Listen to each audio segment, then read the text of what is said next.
কিয় এই লাগ নাপায় ইফালে কিয়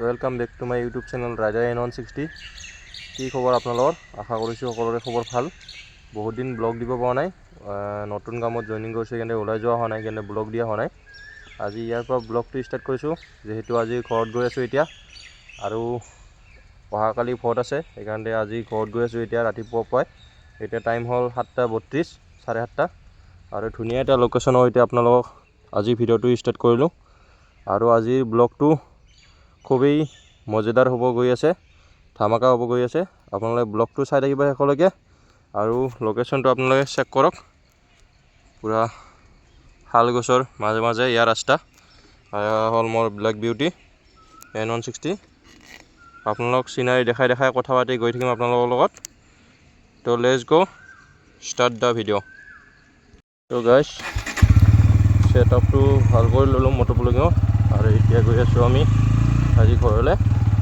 কালি ভোট দিব লাগিব সেইকাৰণে আৰু এটা মাইক ফোন ল'ব লাগিব জোৰে বাইক চলালে মানে আৱাজটো ক্লিয়াৰ নাহে হাৱাৰ চাউণ্ডটো বহুত হয় সেইকাৰণে এটা মাইক কিনিব লাগিব কেইদিনমান গ'লে কিনি ল'ম বাৰু এইখন হ'ল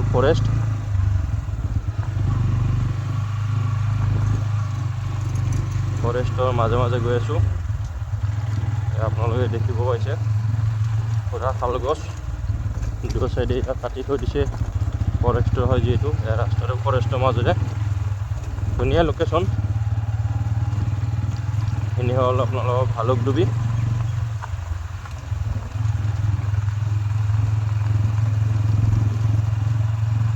এনজয় কৰক আপোনালোকে লোকেশ্যন চাই মইতো ইপিন্ধি সিদিনাখন আহোঁতে আহিছোঁ ইপিন্ধি বাট আপোনাৰ ভিডিঅ' কৰা হোৱা নাছিলে সেইকাৰণে ভাবিলোঁ ভিডিঅ' এটা কৰোঁ ব্লগিঙো হৈ যাব আৰু আপোনালোকক লোকেশ্যনটো দেখুওৱা হৈ যাব এয়া কি গছ নাজানো ভাল গছে চাগে কাটি দিছে আকৌ নতুন কৰি গজালি থৈছে ইয়াত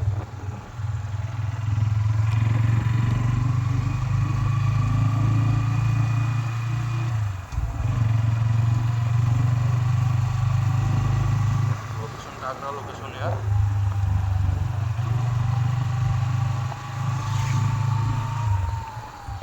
ৰাস্তাটো ইমান ঠিক নাই ৰাস্তাটো ভাঙি গৈছে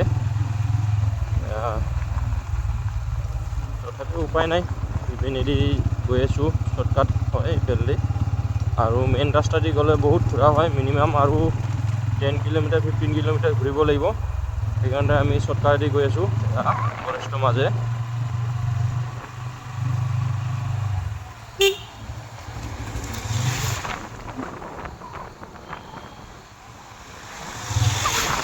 ডাঙৰ ডাঙৰ ট্ৰাক গৈ আছে আৰু ধূলি বহুত হয় ট্ৰাক গ'লে গাড়ী কমে আহে যিহেতু এয়া শ্বৰ্টকাট হয়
আৰু আজি আপোনালোকক এটা ধুনীয়া লোকেশ্যন দেখাম এইখন আগত আছে পাহাৰ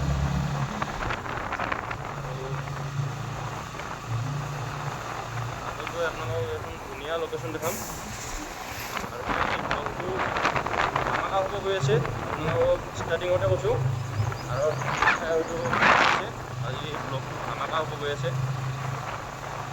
এতিয়া বাৰু নকওঁ, ছাৰপ্ৰাইজ আছে এটা আপোনালোকৰ কাৰণে। ৰাস্তাটো এনেকুৱা গৈ ডাউন হয় আৰু অকণমান গৈ আপ আছে এতিয়া।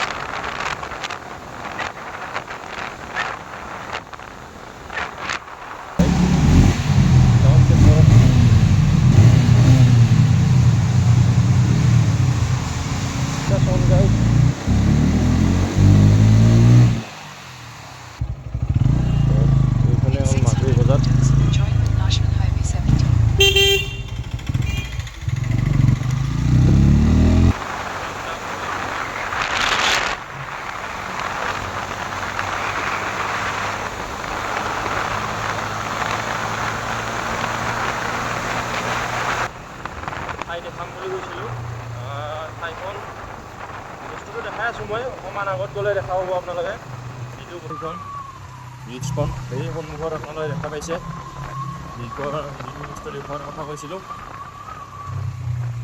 এয়া হ'ল নৰনাৰায়ণ সেতু ব্ৰিজ ডিজাইনত। আৰু এইখন চেক কৰক গাইছ, নৰনাৰায়ণ সেতু ব্ৰিজ চব খুবেই ধুনীয়া লোকেশ্যন।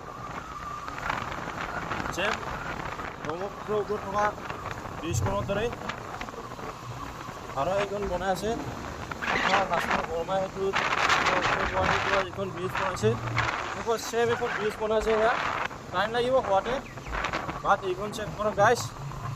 যিখন যোৱাতে মই ভিডিঅ' কৰিম বুলি ভাবিছিলোঁ, বাট আপোনাৰ মাৰ্কটো লগোৱা হোৱা নাছিল, সেইকাৰণে ভিডিঅ' কৰা নহ'ল। আজি আপোনালোকক দেখাওঁ বুলি ভাবিলোঁ। আগতে নাম শুনি আছিলোঁ এইখন ব্ৰিজৰ, বাট আজি ফাইনেলি চকুৰ সন্মুখত ইয়াত ব্ৰিজখন দেখা পাই আছোঁ।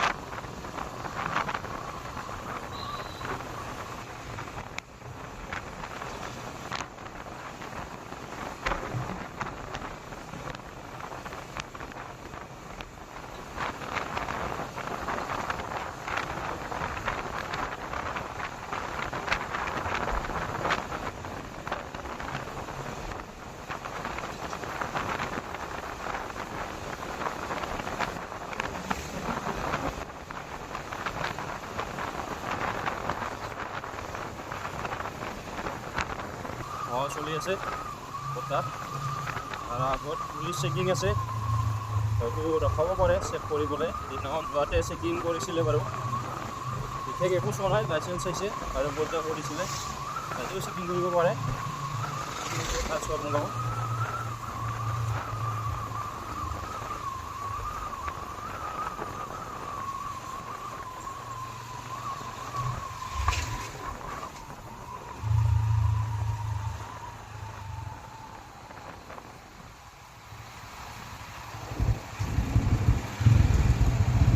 আজি চেকিং কৰা নাই বাৰু, চেকিং কৰিলেও টেনশ্যন নাই, আৰচি ইঞ্চুৰেঞ্চ লাইচেঞ্চ সকলো ঠিক আছে, সেইকাৰণে ভয় নকৰোঁ বাৰু।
গাইছ এতিয়া আহি পালোঁ আমি সৰবুক। এইখন বজাৰ পাম আৰু অকণমান গ'লে 2 কিলোমিটাৰমান গ'লে। আৰু আজি সৰবুকৰ বজাৰ হয় বুধবাৰ। ইয়াৰ পৰা বেছি দূৰ নহয় আমাৰ ঘৰ, 13 কিলোমিটাৰমান হয় আমাৰ ঘৰ। আৰু এইপিনেদি গোসাঁই থান যাব পাৰে লেফ্ট চাইডে অকণমান 300 মিটাৰমান গ'লে পায়। এইখনতে ফিল্ড হয় কালী মন্দিৰ বিহু, আৰু ইয়াতে বহুত ডাঙৰ ফাংচন পাতে লোকেল শাক পাচলি।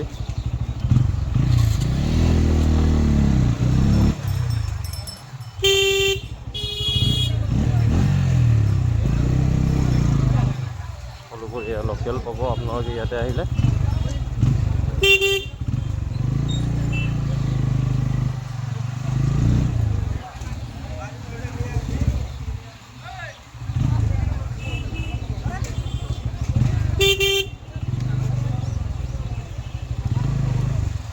সকলো লোকেল চব্জি গাঁৱত কৰা, আৰু লোকেল চব্জি খাবলৈ আপোনালোকে আহিব লাগিব সৰবুক বজাৰত।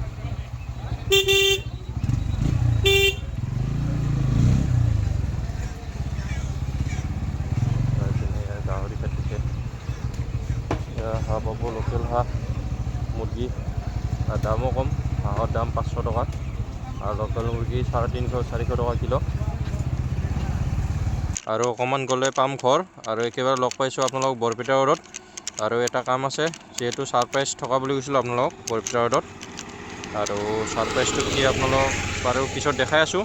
তাতে একেবাৰে বৰপেটা ৰোডত লগ হৈ, আৰু ৰ'ব গাইছ, অকণমান আগত গৈ আৰু এটা লোকেশ্যন আছে ধুনীয়া নদী পাৰ, অকণমান দেখাম বাৰু আপোনালোকক। এইখনে হ'ল গাইছ উন্নিকৰি ঘাট নদী, এইকাৰণে আপোনালোকক দেখাম বুলি কৈছিলোঁ। চব কি ধুনীয়া পৰিষ্কাৰ পানীবোৰ, পুৰা ক্লিন ৱাটাৰ চব।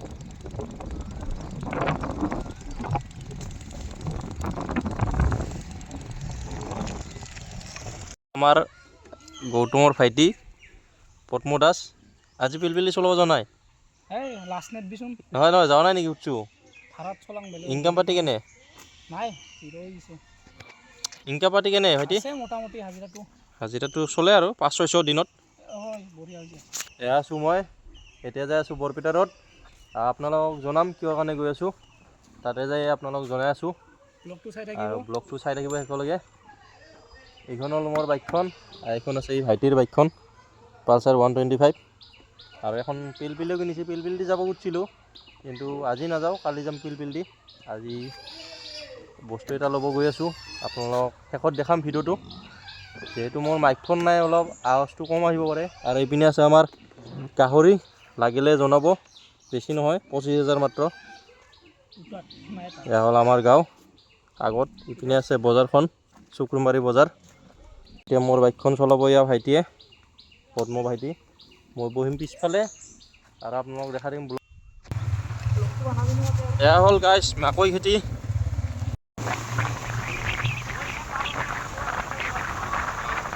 লোকেশ্যন চেক কৰক গাইছ, ধান খেতিৰ মাজে মাজে এয়া আমি গৈ আছোঁ। এইটো চব ধান খেতি। আমাৰ ভাইটি গাড়ী চলাই আছে, আগত দাদা আৰু বৌ গৈ আছোঁ আজি বৰপেটাত। আমি আৰু ভিডিঅ' গৈ আছোঁ, কি কাৰণত সেইটো আপোনালোকক জনাই আছোঁ বাৰু অকণমান দেৰি কৰি।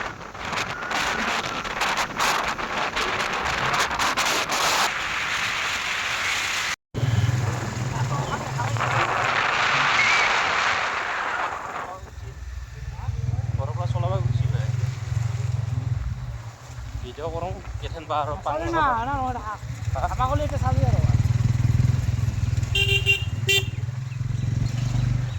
আমাৰ ফেমাছ বেকিত দলং, দমনিঘাট বুলি কওঁ আমি।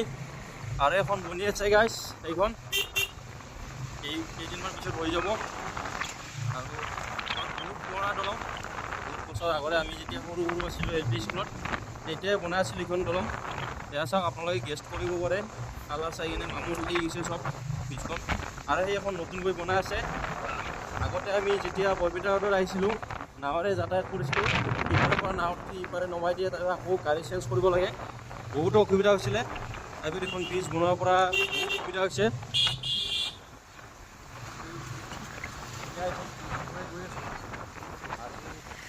অকণমান গ'লে পাম গাইবান্ধা।